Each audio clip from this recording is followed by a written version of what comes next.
Балалардың қауіпсіздігі басты назарда. Осы орайда Батыс Қазақстан облысының Бөрлі, Бәйтерек, Теректі және Ақжайық аудандарының өзен жағасында орналасқан ауылдарында балалар онлайн оқитын болды. Бұл шара төтенше жағдай аяқталғанша жалғаса бермек.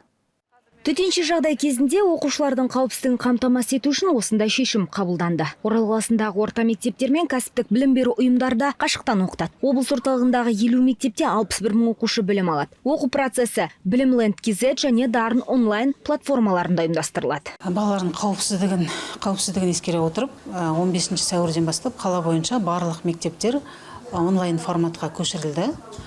Қаладағы 50 мектептің 61 мыңға жуық оқушысы барлығы да онлайн форматқа ауыстырылды.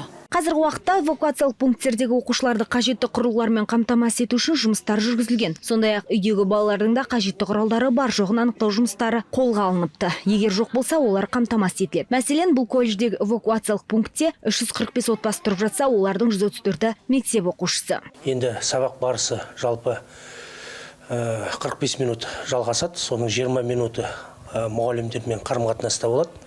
Және қалған 25 минутта 45 минуттың өздері тақырыптарды оқып, тесті орындап, сол тапсырмаларды соның қорытындысын алып отырады. Оқушылар жағдай тұрақталғанша онлайн оқитын болады. Сонымен қатар, қаупі басым аумақтардағы балабақшаның тәрбиеленушілерін уақытша үйде қалдырған дұрыс дейді білім бөлімінің мамандары. Айнұр Төлеуғалиқызы, Айболат Жағыпар, Александр Грабарев, ТДК 42 телеарнасы.